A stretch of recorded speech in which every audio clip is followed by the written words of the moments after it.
The very Okay. definition of a country is a geographical area defined by its borders. Correct. So if we are not defined by our borders, if we don't have a border to We define don't have us, a then we country. are de facto not a country. That's something that they need to address. I agree with you entirely. I think what's come over the southern border has been not in any way beneficial to this country. It might be Right. beneficial to certain politicians, but not to this country in any way. I mean, let's think of the drugs that have come in, the sex trafficking that has come in, the women that are trafficked into prostitution in the United States, and then back to the, Man, is it 100,000 fentanyl deaths every year that are tied to sad. the drugs coming over the border? I mean, Sad. it's Yeah. phenomenal. It's yeah, no, it's very, very unfortunate. Hey, what's going on, everybody? Welcome back to Real Talks podcast. I have a great pleasure of interviewing somebody that has done some amazing things for our country, and I'll let him tell a little bit about that, whatever he can share here on the podcast. But Jeffrey Sannow, how you doing, sir? Welcome Uh, to the podcast. I'm doing well, thank you.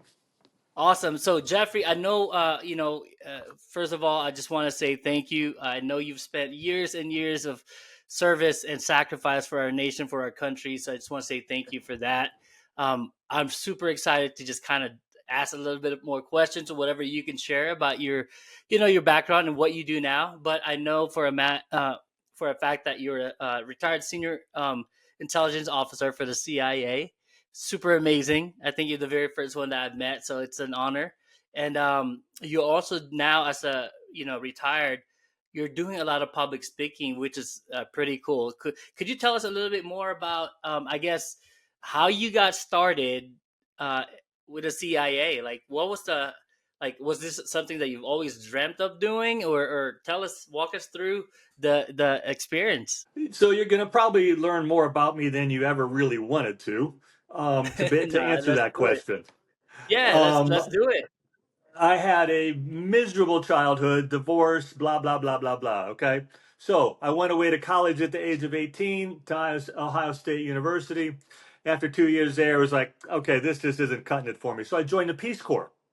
And Okay. at the age of 20, I moved to North Africa, to Tunisia as a Peace Corps volunteer.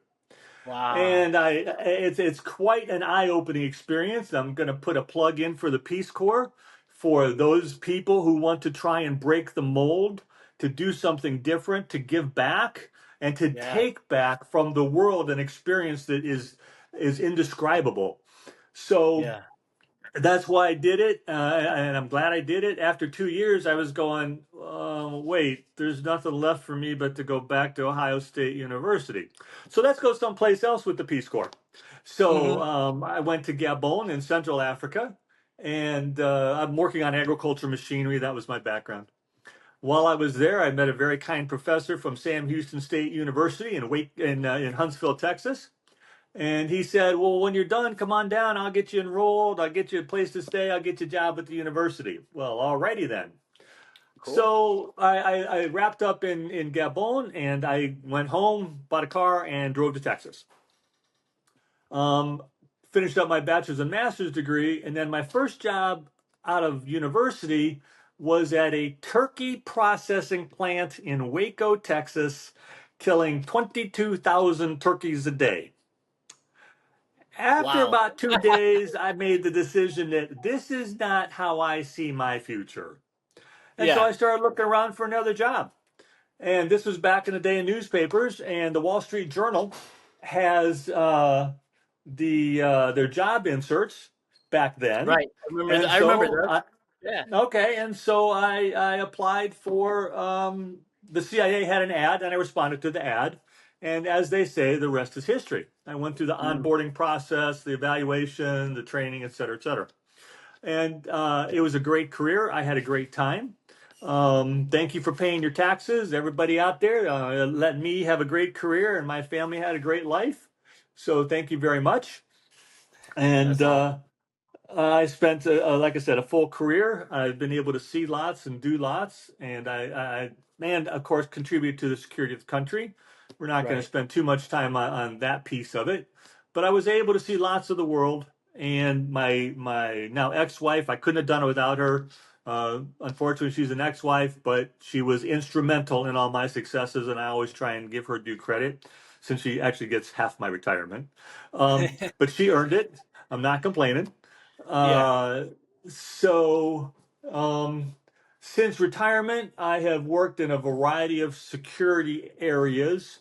And over the last 2 years, I have expanded into trying to do more public speaking.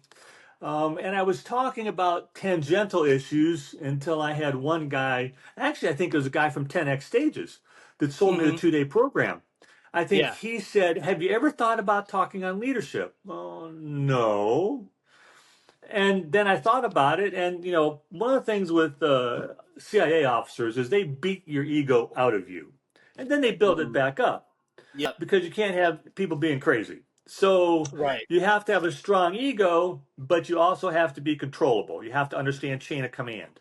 Right. So for that reason, I had never really thought that way. But after that gentleman spoke with me, I started giving it some thought. I was working with another speaking coach at the same time, another speaking program at the same time.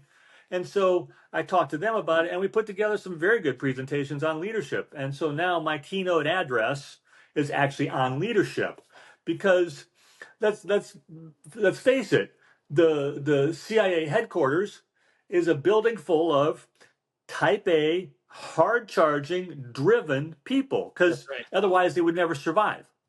Correct. How do Yeah. you how do you as a leader, and I'm not saying manager, I'm talking leadership, Leader. how Yeah. do you as a Leader. leader control them, support them, motivate them, and reward them or punish them as may be required throughout the day? So I thought I had a lot I could offer as far as examples of how do you reward hard charging people?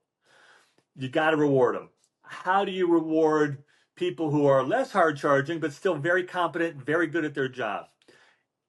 Agency analysts are typically not hard charging. They are nonetheless quite competent and good at their job.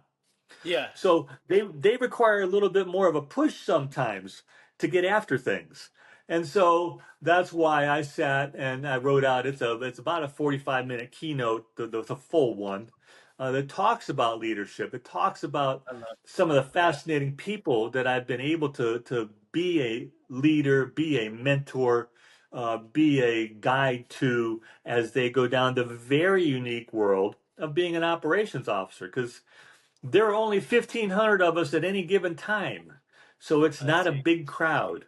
Not at all. It seems like it's a very small community, and even if you're retired, people still know you if you made an impact, which I'm pretty sure you have, getting into that position that you have. What is I know you mentioned offline, Jeff, and I'm very curious. And I don't know if I ever told you I did serve in the U.S. Navy for 21 years, and I retired from the U.S. Navy. So, as you stated, Thank you for your taxpayers. service. Yeah, thank you. Likewise, likewise.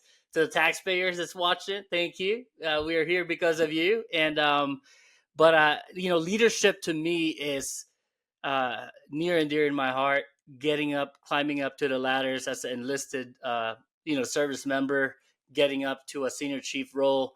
I'm very curious. Like as a senior intelligence officer, like what is that equivalent of? I know you stated that earlier, but it's pretty high up there. Well, when I retired as what's called an SIS 1, Senior Intelligence Service 1. Uh You huh. would call that a 1 star. Right, So, which is a 1 star for our listeners, our viewers.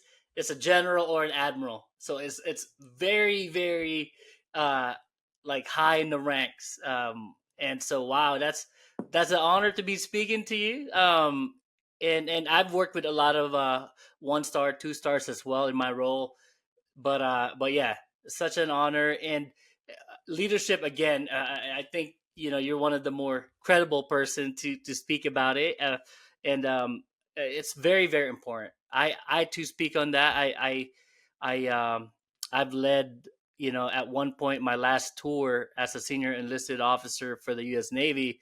I had 250 sailors that was under me. But part of my leadership style. I mean, there's different types of leadership, which we'll probably talk about here. But for me, I don't look at it as them work under me. That we all work together for one mission, one goal, and my role as a leader is to make their job easier, to be more successful, and it's so near and dear to my heart. But again, there's different leaders out there. I've seen leadership who are very strong, alpha, loud, um, very direct, and I've seen some other leaders who are more so of like, all right, let's collaborate, let's talk, and then get them to buy in on the goal and then the mission, and then leave that room after that meeting with one vision, and that's to achieve that, accomplish that goal that they have. So, you know, I've seen different types of leadership, but it's very important to have in our organization, in a business, or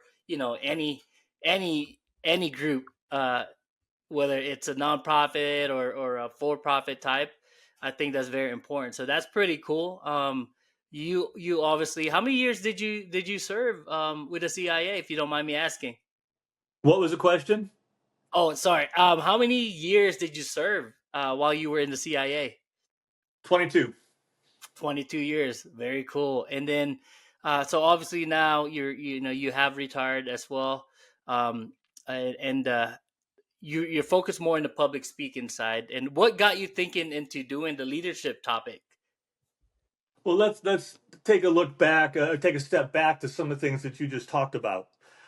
And I talk about this in my presentation on leadership, and it's one of the things that I Yeah. learned trying to lead people. In that, and I, it's actually why I was promoted. I'll tell you that story in a second. Yeah. But Love a to hear it. leader's number one role is to take care of their people, nothing That's else. right.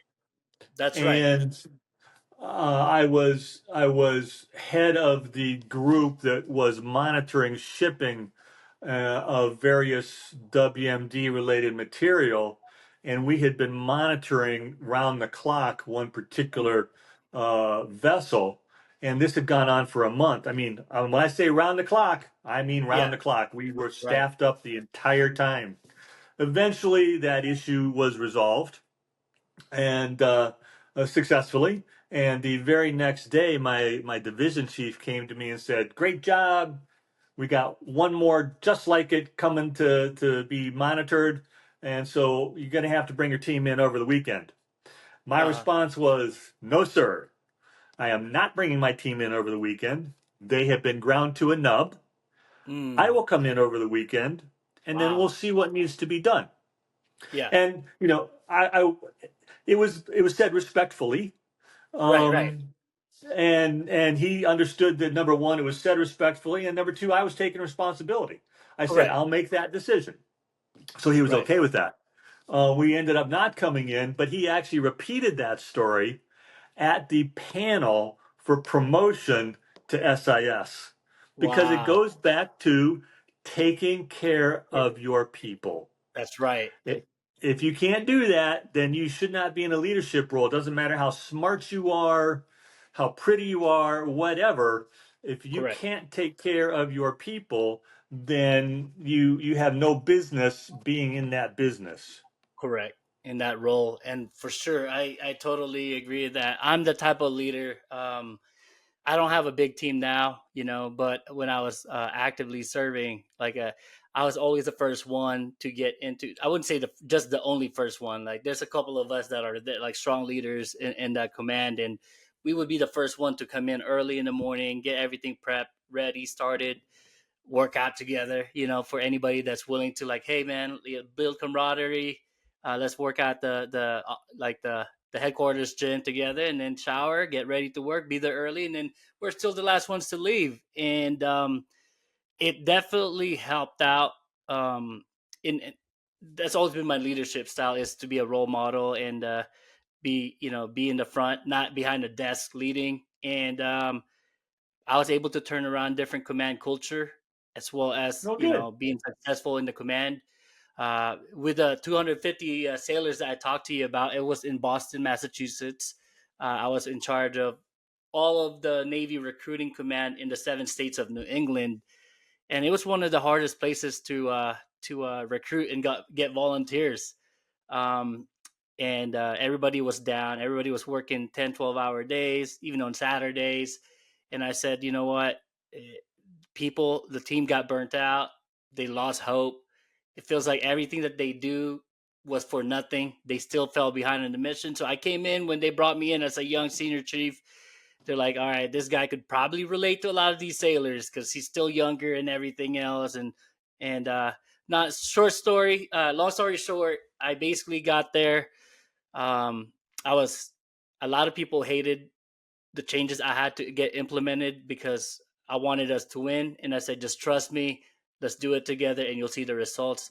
And then after 3 to 6 months, they started seeing the good things, like little small wins, which turned out to be a big win. And like by the end of the year, we won an annual award that's Oh, given to nice. like the best recruiting command in the nation.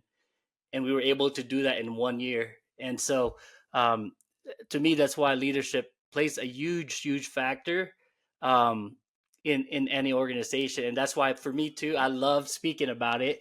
Whether I'm coaching somebody, one-on-one mentorship, and it's not necessarily the military, but in an organization as a business owner, I just give them some of the tips that have helped me succeed, and not only me personally as an individual, but also like the entire team.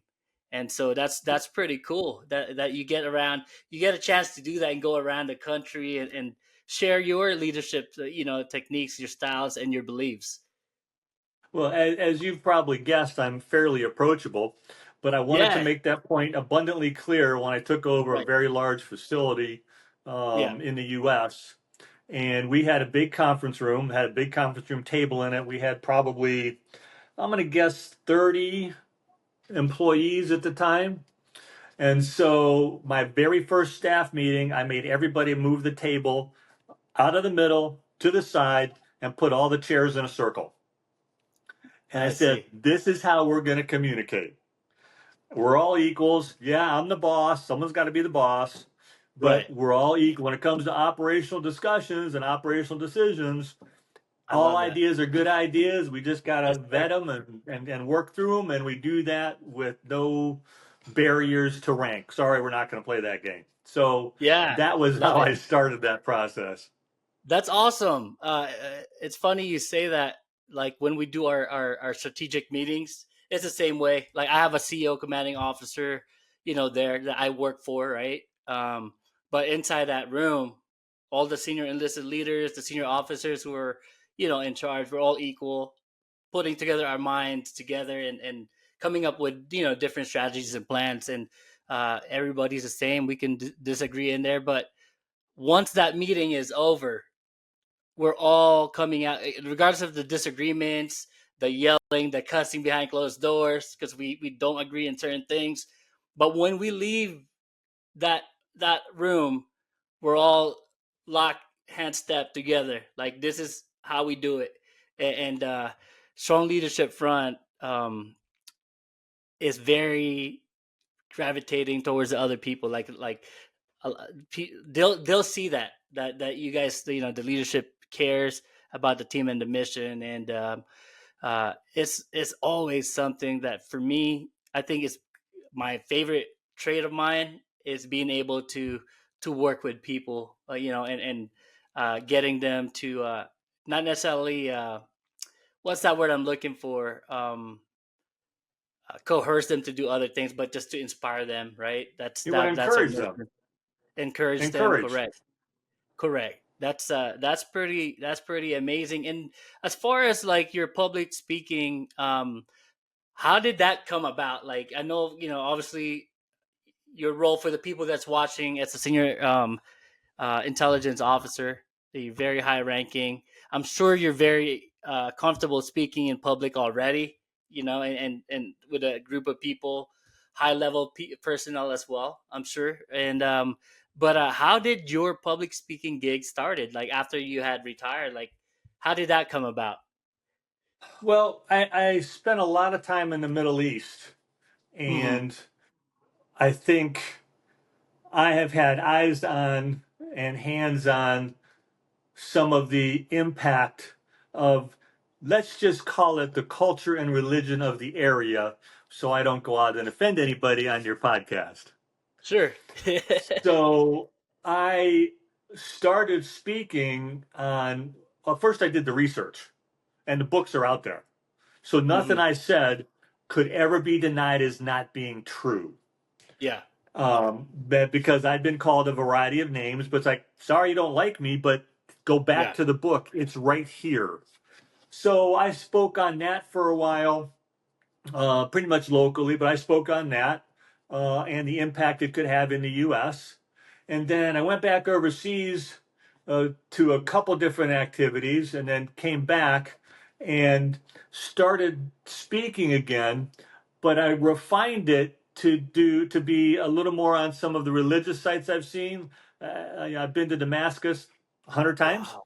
Wow. Wow. Um, so plus other places, Istanbul, other places in Syria, Lebanon, all places that forget the current battle we're in. That's Right. battle's been going on forever. Hmm. But look at the historical impact. How important is Damascus, the oldest continuously inhabited city in the world, to our culture? We have a Hmm. Judeo-Christian culture, whether you like it or not. That's what the Constitution was based on. Hmm. So where does that come from? Well, it comes from Damascus and Jerusalem, the two most important cities to Christianity. So I started talking about some of the places that I've been able to see, talking about places that are mentioned in the Bible. And this is one of the unfortunate things about living in a, I want to, we're not, we're a waterlocked country. We have Hmm. big borders on either side. It's a gigantic ocean. It's hard to get over. Yeah. That we don't go back to places like Jerusalem, like Damascus, even when we could travel there. So I like to bring those places to life for people. People who go to church and sit in the pews 52 times a year and hear the same story year after year. Okay, but this Right. place exists. This road Wow. Yeah. exists. Here's a picture. Here's a picture of this road you just read about in the Bible. Um, Wow. Yeah. Here's the place where they lowered Paul over the wall for the city of Damascus because they didn't want the Jews to kill him, so he couldn't go out the main gate. Here's where Hmm. they did that. Um, Wow. That's so amazing. so being able to bring that to life for people, Wow. not just in Damascus, but north of Damascus are some wonderful monasteries. They have a monastery that was built by Emperor Justinian, so you're looking about the year 400, 450. They don't actually know when it was built. That's how long ago it was built. They don't know Wow. really what day it That's, started. yeah. So, and it's still operating as a monastery. And Well. I was blessed with the opportunity to go there. I think it's Sednaya. Yeah, Sednaya is the name of it. It's north of Damascus, and they Hmm. tell a story where you know how with cement steps after decades they get that little depression on them. Yes. Yes. Apparent, they were carrying a vat of olive oil upstairs, up these stairs. Some of it spilled out and went into one of those little depressions. And the image of the Virgin Mary appeared on that oil. Wow. So that oil automatically was considered blessed. And Yes. so Uh-huh. they carried that vat of oil into the monastery. They put it downstairs in the basement. And now you can go there and they'll dip a piece of cotton into that very same olive oil, the vat, and give it to you. Now, I'm guessing it's kind of dilute after a long, long time, but the imagery and the belief is there. So you can have a dip of olive oil to take with you that showed the image of the Virgin Mother. You know, That's it's so things like that that again people don't realize happen every right. day in our lives, and we get Wow. so caught up in going to church on Sunday and then not worrying too much about it until the following Sunday. But Hmm. it's very active in some parts of the world, and I was very fortunate to be able to see some of those parts of the world. That's amazing. Have you? So I'm one of those people. I'd say I have a great like I wouldn't say great relationship. I'm still trying to work on my relationship with God. But we go to church every Sunday, right? And that's pretty much it. You know, we pray every meal, me and my family, and but I wasn't always like this. I grew up because of my family. They were very I wouldn't say religious Catholics, but we're very involved in the church. My brother, older brother, he's 43. He's a Catholic priest. He's actually studying at the Vatican right now. Nice. But yeah, very cool. Uh, for I think I know exactly what he's studying there for. But it's, to some people, it's crazy to even talk about it. But they actually, they send priests around the world to study exorcism. And you've been around the world. You've seen different beliefs and religions all over. And but um, for me, it was just very recent where I truly found like my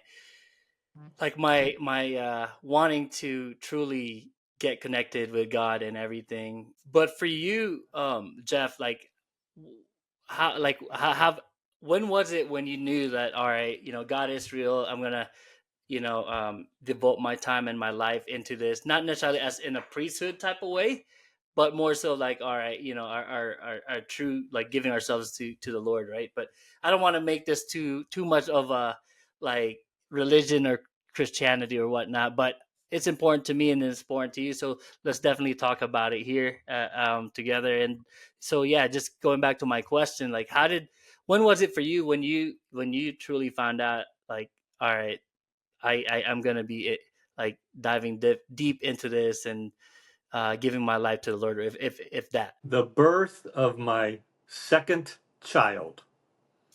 Wow. I Okay. I did not Yeah. witness the birth of my first child because I was moving, traveling. My wife went to her parents to have the child, et cetera, et cetera. But I was there for the birth of my second child. You cannot witness the birth of your child and not be moved. If Yes. you can, then if you're not moved, then you shouldn't be a parent. I have this big smile because I have two kids. Unfortunately, I missed my son's day, like when he was, when he was born. I was serving, and I couldn't leave. But I saw my daughter, my first child's birth, and it's a blessing. It's a miracle. That's it. So if after you witnessed your daughter's birth, if you didn't know that there is a God, what Right. form he takes, what he does, that's a different topic. But you know that there is a God in all the Yes. positive sense of that, then that's where it came to me. Now, obviously, it takes a little bit of refinement to put that belief into practice, and Correct. that's simply something that happens with time. Yes. Um, and it happens with time, it happens with reading, but the very first notion, the removal of any doubt that Yes. there is a God, is the birth of a child. Oh man, that's pretty awesome. And how old is your second child now? Your son? Now, I just have two daughters, Oh, daughter. and I'm sorry. that's a trick question, right? You Is expect me to it? know exactly how old my daughters are? uh, Let me think. Arranging roughly, Oh, roughly. range. Okay. I think one's 35 and one's 37, or I think maybe 30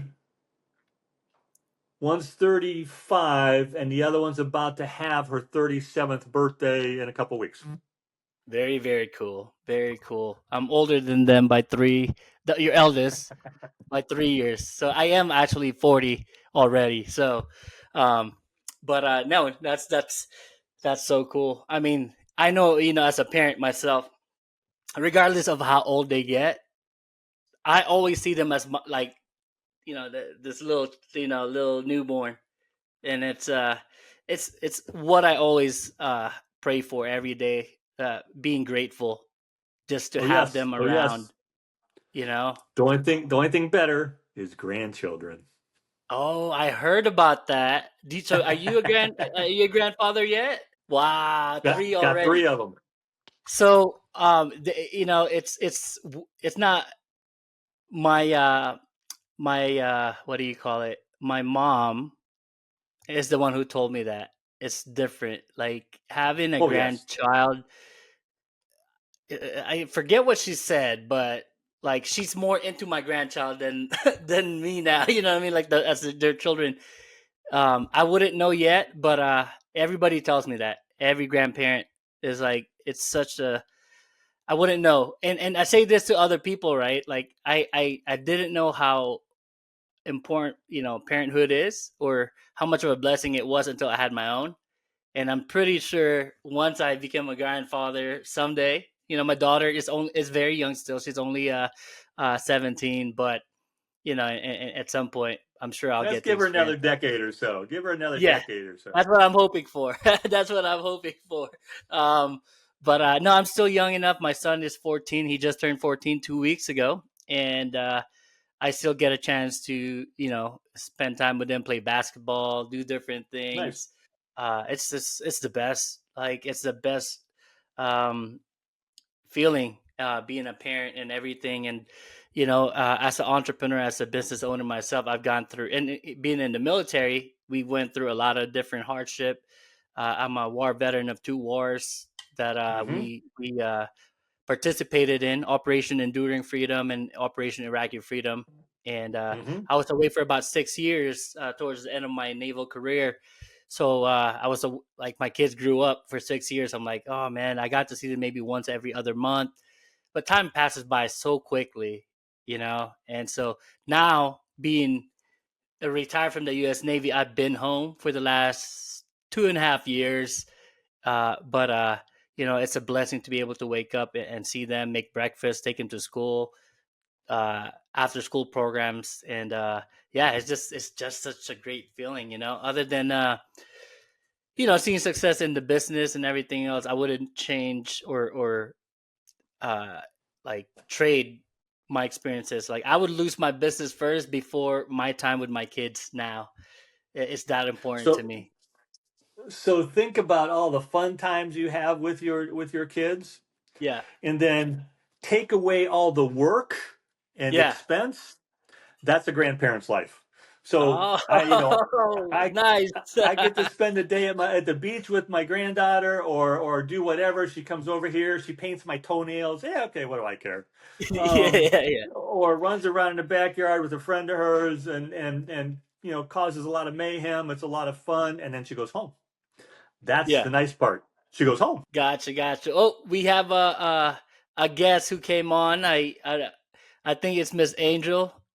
Angel, how you doing? Hey, Angel. She's she's crashing the party, and it's my fault because I posted the link to the 10x stages group. But Sorry about Angel, that. I will hang up. I no, just was no. like, "Oh, what's the link? What is this app?" So, Yeah, I forgot. I was sending that to Jeffrey. I don't know. You had a chance to okay. meet Jeff at we were all at the 10x stages. Look at this, guys. Uh, three different, human beings with different backgrounds.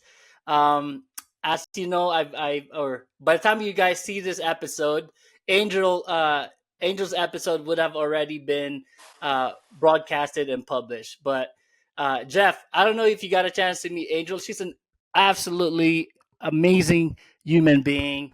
Um, it's such Yeah. a she's such got a great story, completely different from you and I. Um, and but yeah, so might as well I'm say gonna hi, I'm gonna Angel. let y'all go. Jeff, I would love to. I'm looking forward to seeing this. I had no idea that I was jumping into something live or that y'all were recording. My apologies. No And No worries. apologies. No, no, no, no apologies. When a pretty woman suddenly shows up in my view, Yeah, there are no apologies needed. It's always there, welcome. well, there thank you you so go. much. You're amazing. And I feel like I'm a hot mess. I'm cleaning, I'm promoting stuff. So that's a You're like, compliment. Thank you. You take care. I'm looking awesome. forward to learning more about you. Mwah. Bye, Take Angel. care. Bye. So cool. Yes. Hey, that's what live recording. That's part of it, and I'm not gonna edit that part. Uh, it's cool. It's very cool to have her stop by. Like I said, why edit out a pretty woman? Now, if it's me popping up, yeah, edit that out. But leave the pretty ones in. No, yeah. Sidetracking. Angel's actually, when I interviewed her, she went through a lot in life. Um, working, and she was very open about it because she is also a public speaker, and she actually helps others with traumatic life and their mindset and their belief. And she worked the streets, drugs, crime. Yes, I remember meeting her. She's fairly The short, as I recall. Yes, yes, and but she's got a strong personality, a great voice, Oh yeah. um, and Size has nothing to do with the personality. No, I yep. remember. I remember her from the conference. Yeah, that's right. Because she got on stage. Actually, I remember. Yeah, but yeah, that's super cool story that she shared with us. But yeah, Jeff. So for you, man, like it's been such a great conversation. I feel like we're barely like even peeling the onion right now of like your expertise and your leadership style. But I want to kind of go back into the leadership aspect of things. Do you have any? I mean, you're much older, but I'm sure you have somebody that you would look up to as far as their leadership traits and style. Could you kind of share about like how or why that leadership style is more important to you, basically into your own like leadership? I I can say fairly honestly that I continue to look up to a gentleman by the name of Kevin. I won't give you the rest of his name. He was my coworker, colleague, and boss when I was in the Mm, agency, mm-hmm. and he was my friend and boss on a couple of different work projects since I retired. And today he continues to be my friend and my go-to guy anytime somebody says something to me like, so what's going on with Ukraine? I'll find out. And I send him a little note and he sends me back a 5-page dissertation. Wow. And oh yeah, no, he's very, very, very responsive, very, very good friend, a very, very good supervisor, a very good manager, a very good leader. Um, he like, as I'm sure you can appreciate, he led from experience. Yes. He had already walked that walk better than most of us ever will. And so he definitely had the chops to say, okay, look, let's try doing it this way. Or what about this? Or you're completely screwing up. If you don't straighten up, you're going to be gone. I mean, whatever was appropriate at the time. And he was fun to work with. We had there was one. I'll tell you a quick funny story. Well, there's one Yeah. older guy. I mean, he was maybe in his 70s when. So this would have been 15 years ago, and he was in his Mm-hmm. 70s. And he was an analyst, and he was just notorious for being intrusive. If he wanted to talk to you, he was going to come talk to you. So I used to make him make an appointment because there was no interruption when he was talking to you. Great guy, great guy. So what my boss, what Kevin did with another one of the supervisors was they created a sleep pod for him. And these big cardboard boxes that you get because he was Yeah. so old, they made a sleep pod for him and put it downstairs. And then he came up to Kevin's office and was trying to do something because they had summoned him for sleeping Mm. on the job, which never happened. But he didn't know he was going to get his chain yanked. So Uh-huh. guys like that are fun to work with. Yeah, I get to be in there at 5:30 in the morning and being there until 5:30 in the evening. We all did that. Um, Kevin did it as well. And as I said, he had the chops and the experience that when he suggested something, if you thought that was a suggestion, then you weren't actually paying attention. He was telling Mm-hmm. you how to Mm-hmm. do it in the politest way possible. Correct. You're Yeah. laughing because I'm guessing you've known people like that. I I So I do even that even as well. yeah, even today, I mean, I haven't communicated with him for a couple of weeks probably, but it wouldn't be at all uncommon for me to say to him, "Hey, what do you know about this that's going on? I got people asking me," and he'll Yeah. respond. And he's a very busy guy, Right. traveling around and working for his own consulting company. So. He would be the person that I would look to for leadership skills if I was looking to highlight someone in my life that had shown me, the compassion that goes with being a leader, the oh my God, how can you be so stupid that goes with being a leader? Yeah, you're smiling. You've had those moments. Um, Absolutely. and then you did such a fabulous job. Here's an award. So he's very familiar with that. But again, he got his chops the same way you got your chops doing the work. Right. So That's cool. he had the personality, he had the chops, he had the language skills. Nice looking guy. I know that shouldn't matter, but we used to tease him about his hair because he had the Kevin hair.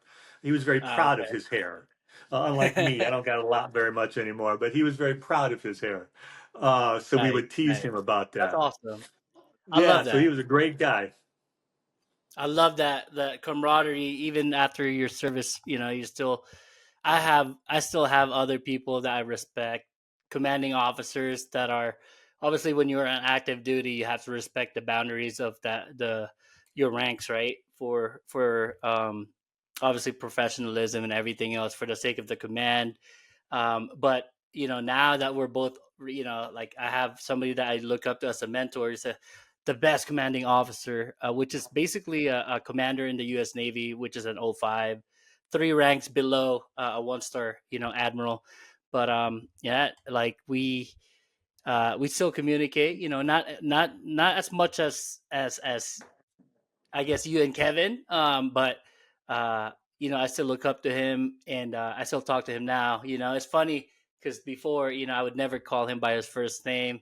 It was always sir and or commander or captain. He actually got promoted to captain before he retired. But he wasn't very political.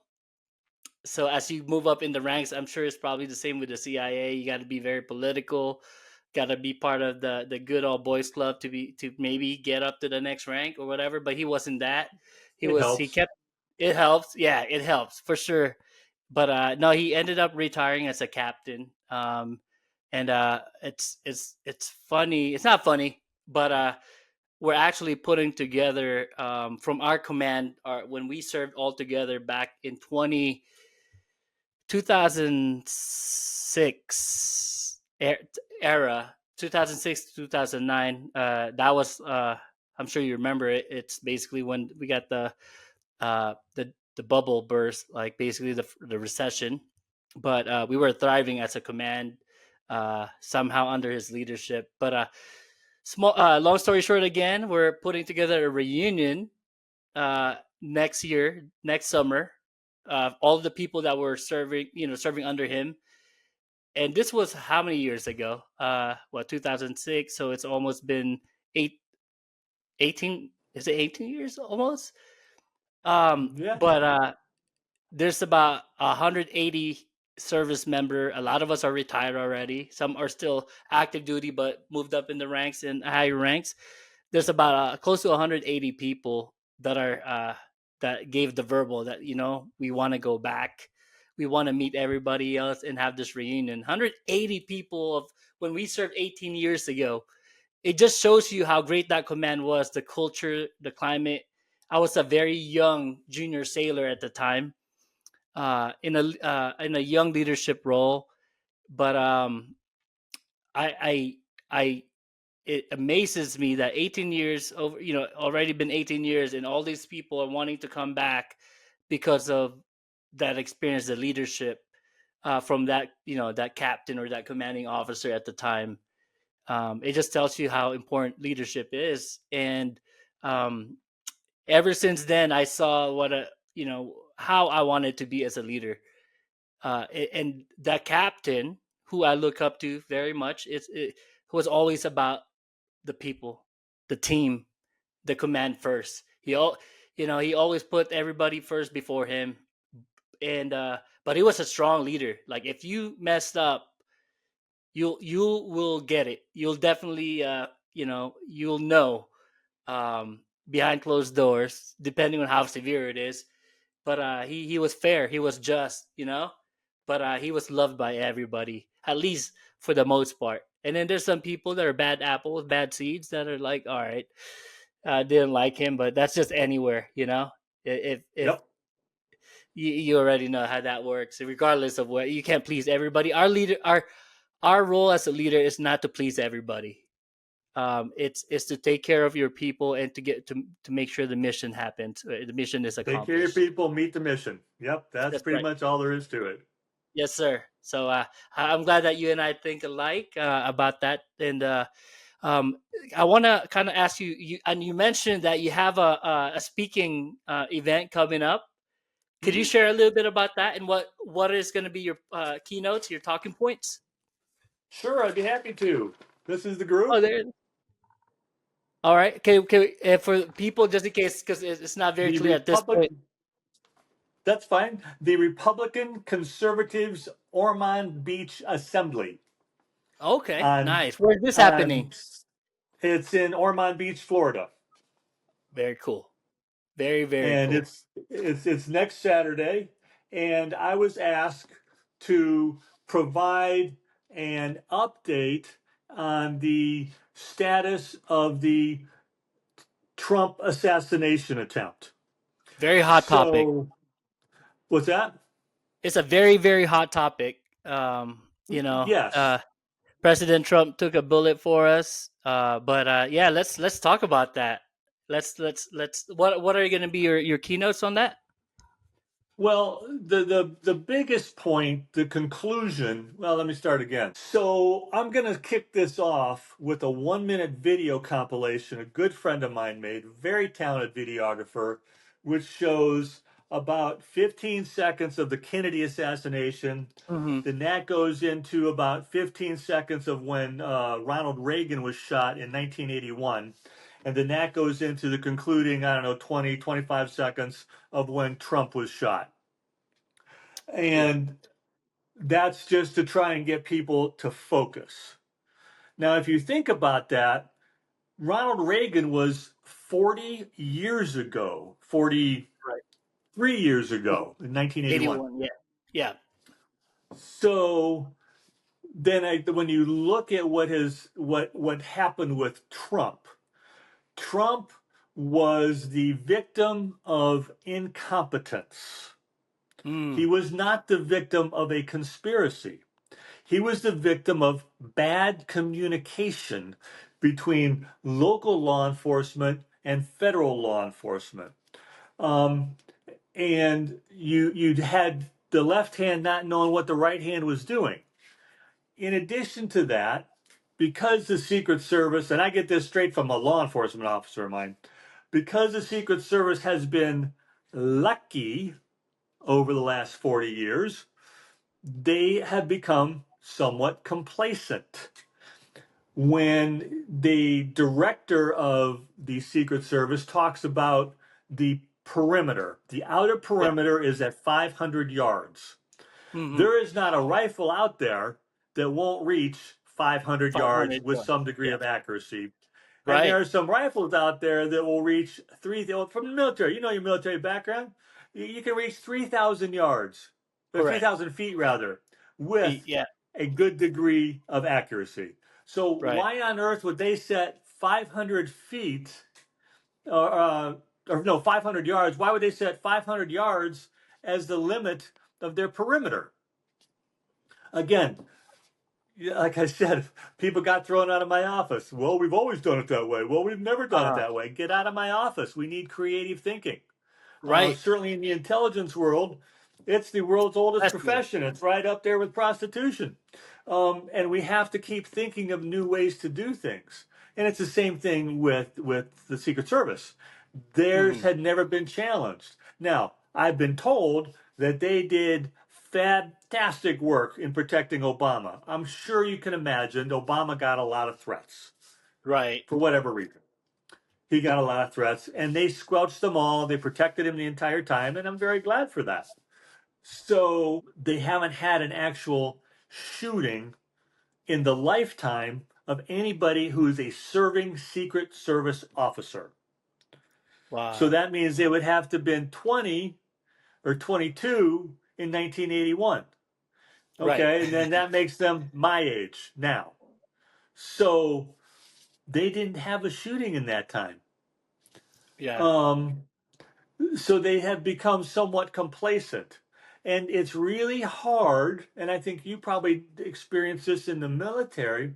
It's really hard to come in and say, okay, we're going to stand all the rules on their head so we can see which ones are still accurate and valid and which ones are stupid and which ones need to be improved. Yeah. It's hard to do that, especially in a government bureaucracy. True. So, I am somewhat sympathetic to my colleagues in the Secret Service, but their seniors did not do them a service by not asking hard questions. I'm sure in the military, you got to ask hard questions and you had to have the Always. answers. Same thing Always. in the agency. Got hard Right. questions. Why did this happen? How did this happen? What are you going to do about it? And the other thing, and I know this, you may recognize this as well, the accountability in governments, they have become experts at avoiding it. And the Mm-hmm. best way to avoid individual accountability is to have every significant decision made by a committee where you Mm-hmm. have 6 or 8 senior guys or gals sit around saying, okay, yeah, that's a good idea. Let's do that. If it Right. goes south, who's responsible? A committee. Nobody. Mm-hmm. Correct. So they've been very, very good, and that's largely why you have not seen any accountability really from the Secret Service. They have had, I think, 5 Secret Service agents put on something special duty where they're no longer protective detail, and I think they're working from home, something to that effect. Man. So they've been relieved of active duty. So yeah, that's their if they work the way the rest of the bureaucracies do, they'll stay that way for a couple of months and then they'll transition them back in, and in 2, 5, 10 years they'll retire with full benefits, etc. Blah blah blah. So it's really tough when there's nothing to test the system. You were in the military. I hate to say this, but you guys got tested a whole lot more than I wish you had. So you're continually refining your procedures because somebody was just at the front door shooting at you, Right. and you need to figure out how not to have that happen. Um, in the agency, every entity out there is coming after us one way or the other. Right. Right. So we have to be defensive and run good operations. Secret Service never really had that problem. Yeah, there were some people going after Obama, but they weren't actually taking shots at him because they could shut it down soon enough. Because, frankly speaking, anybody that threatens a U.S. president is stupid. Because Right. that a threat is a violation of the law, and Secret Service will be knocking on the door. Mm-hmm. So they pay a great deal of attention to that. I'm sure with Obama for a lot of, call them bad reasons, racially based reasons. They had Yes. a lot of threats, and they had to keep a tight lid on it, and they did, and I'm glad they did. Um, but this is the first time in 40 years someone's actually gotten up on someplace with a rifle and taken a shot. So there should be a lot of fallout from this. I'm glad. It's sad. Let's give credit to the retired fire chief. I think he was Corey Compentori, something like that, who was Right. killed. Let's Right. let's let's let's say a prayer for him and his 2 daughters and his Yes. family, as well as the 2 who were injured. It's Correct. hard to say. The good news is when you have that hanging over you, the Right. good news for us politically, just politically, is that Trump was not killed. Mm-hmm. And even his injury was relatively minor in the greater scheme of things. Wow. So Yeah. It's pretty we, crazy. we, we can be thankful for that. Now, could you imagine the fallout if his head had been tilted a little bit differently? Could Mm-hmm. you imagine what would have happened in our streets? Oh, it's I was I was thinking about that. Like people are gonna be like outraged of what happened. Um, then there's a lot of people that are I don't want to make it political, but there's a lot of people because of that event, the attempted shooting or the shooting, um, but the attempt on his life. There's so many people that I know personally who are Democrats who's like who turned and said, you know what, President Trump is the man that we need to have in the seat to fix our country or whatnot. And but yeah, I'm pretty sure it would have been a lot of outrage from people. Do you think it would have caused riots everywhere? So As a CIA, senior officer, like intelligence officer, do you think that would have happened? Or So think about it this way. Who are most of his supporters? Are most of his supporters supporters of the Second Amendment or opposed to the Second Amendment? I'm right, going to guess most of his supporters support the Second Amendment. So, what does that tell you that most of his supporters may have in their home or their car? They have a firearm. right, So, yeah, you would that inspire? I'm not suggesting at all that they would right, take to the streets and kill people randomly. No, no, no, no, no, no, no. yeah, But certainly, I can say for myself, if that would have happened, I would have certainly made sure that whenever I went outside of my house, I was heavily armed. I have the yes, appropriate license, I have the appropriate training, and I think right. everybody should have the appropriate license and the appropriate training. Let's respect the laws. I do At the too. same time, we have to protect ourselves. Correct. Yes, and yeah, I'm with you. I actually just purchased two new firearms most recently, and just because we don't know what's about to happen. I mean, the election's around the corner, and who knows what would happen. But it's just getting crazier. The open border is bringing in a lot of not only obviously illegal immigrants, but a lot of bad people to our country. And I've seen enough. I've seen enough in the news all over, and it's just a matter of time when they get sent where I'm at. And I want to make sure that we're, the community and my family is protected. And Sure. right, right. But yeah, you're absolutely right. It's majority of the people is very pro Second Amendment. I am as well, and but for me, I'm totally against the open border, and Oh, so am I. you're right. And it's just I can't see our country having this for another 4 years. I think it just would ruin our country if we continue to do so. It's The very crazy. definition of a country is a geographical area defined by its borders. Correct. So if we are not defined by our borders, if we don't have a border to We define don't have us, a then we country. are de facto not a country. And Correct. that's something that they need to address. I agree with you entirely. I think what's come over the southern border has been not in any way beneficial to this country. It might be Right. beneficial to certain politicians, Correct. but not to this country in any way. I mean, let's think of the drugs that have come in, the sex trafficking that has come in, the women that are trafficked into prostitution in the United States, and then back to Man, is it 100,000 fentanyl deaths every year that are tied to sad. the drugs coming over the border? I mean, Sad. it's Yeah. it's phenomenal. It's very very unfortunate. But yeah, Jeff, it's been such an amazing talk with you, man. This is all organic. It's just a normal conversation with the difference of we're recording for the podcast so we can share it to our viewers and our listeners. But I know your time, is very valuable, and I just want to say thank you for joining us here on Real Talks podcast.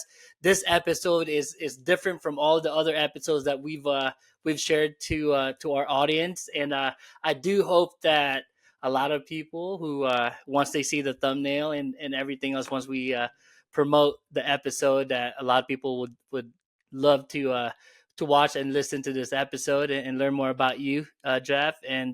Uh, and for any of the organizations out there, if you're looking for somebody with Jeff's background, you could definitely reach him. I'm gonna have his link in his um, uh, best way of contact to reach out to him if you want to have him as a public speaker in your event. I know personally I would love to have you on there when we do our live event, so I'll definitely keep you in mind, Jeffrey. And I just want to say thank you for being here. And I want to say ask you one last advice, anything in your expertise or anything that you want to advise our audience or viewers, or one last message. It doesn't have to be an advice that you want to share to them before we end this episode. It goes back to the old sayings, the old truisms. To thine own self be true.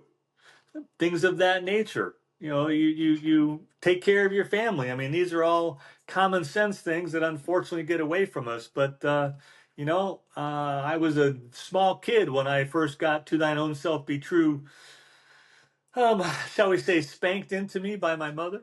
Um, so I suspect you had that experience at a fairly young age also. But that would be Absolutely. the biggest one, to your own self be true. And Love that.